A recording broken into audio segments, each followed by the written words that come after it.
Hello and welcome to World Taaza Khabar. Today, we bring you the latest news and updates from around the world. Aim up! Aim up, Tisbet!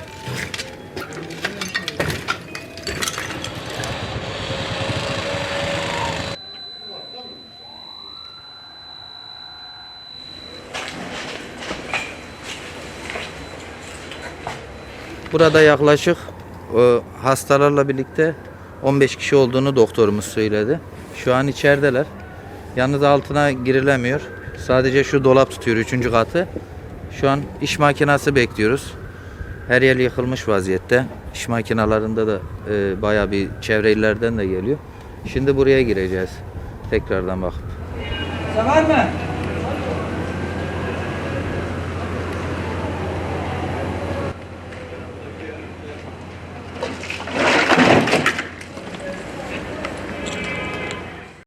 The death toll of a devastating earthquake in southern Turkey and Syria jumped to more than 7,800 people on Tuesday as rescuers worked against time in harsh winter conditions to dig survivors out of the rubble of collapsed buildings.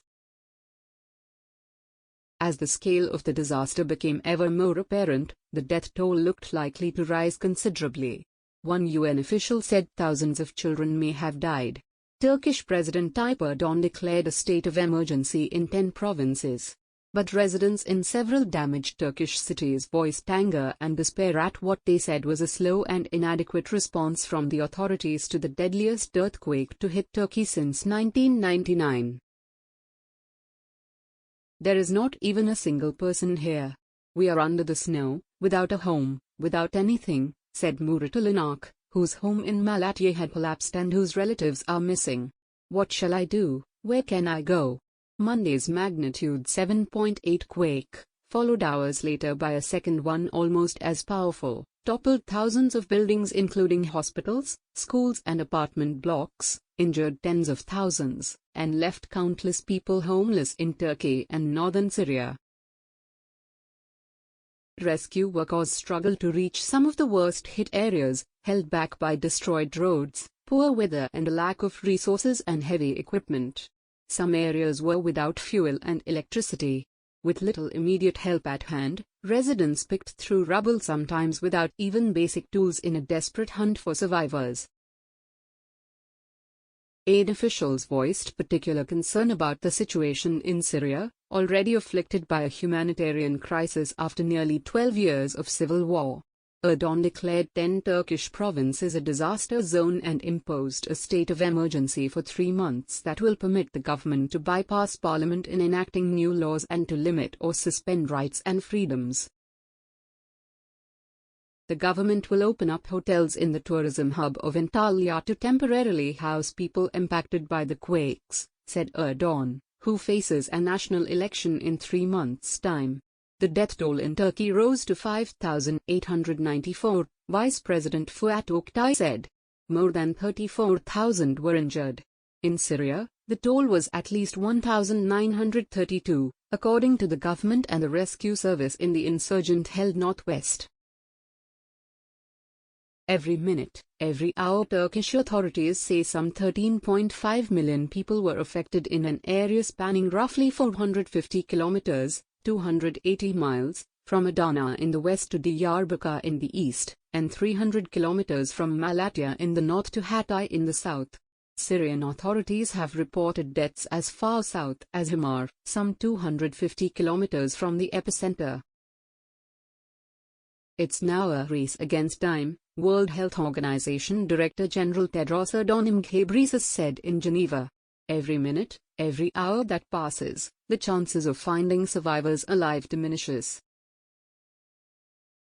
Across the region, rescuers toiled night and day as people waited in anguish by mounds of rubble clinging to the hope that friends, relatives and neighbors might be found alive in Antakya, capital of Hatay province bordering Syria. Rescue teams were thin on the ground and residents picked through debris themselves. People pleaded for helmets, hammers, iron rods and rope. One woman, aged 54 and named Gulum Sair, was pulled alive from an 8-story building 32 hours after the quake. Another woman then shouted at the rescue workers, "My father was just behind that room she was in. Please save him." The workers explained they could not reach the room from the front and needed an excavator to remove the wall first. More than 12,000 Turkish search and rescue personnel are working in the affected areas, along with 9,000 troops. More than 70 countries offered rescue teams and other aid. But the sheer scale of the disaster is daunting. The area is enormous. "I haven't seen anything like this before," said Johannes Gust, from Germany's Fire and Rescue Service, as he loaded equipment onto a truck at Adana Airport. Turkey's Disaster and Emergency Management Authority said 5,775 buildings had been destroyed in the quake and that 20,426 people had been injured.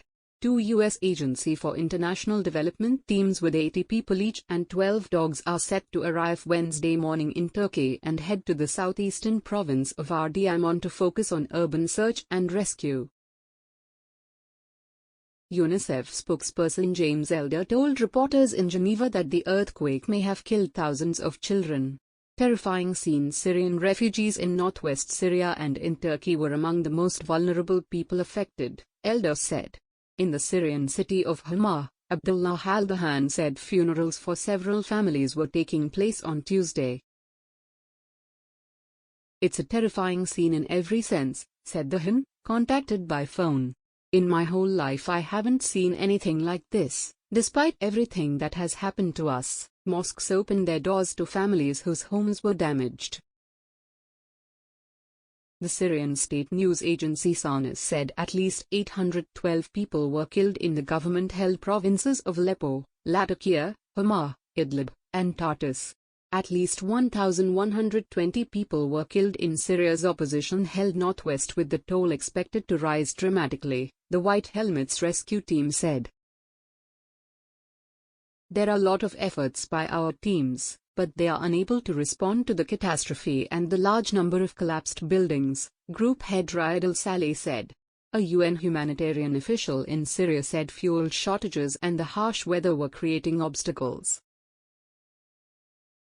"The infrastructure is damaged, the roads that we used to use for humanitarian work are damaged," UN resident coordinator El-Mustafa bin Lamali told World Taaza Khabar from Damascus. In Malatya, Turkey, locals with no specialist equipment or even gloves tried to pick through the wreckage of homes crumpled by the force of the earthquake. "My in-laws' grandchildren are there. We have been here for 2 days. We are devastated," said Sabiha Al-Anak. "Where is the state? We are begging them. Let us do it. We can rescue them. We can do it with our means."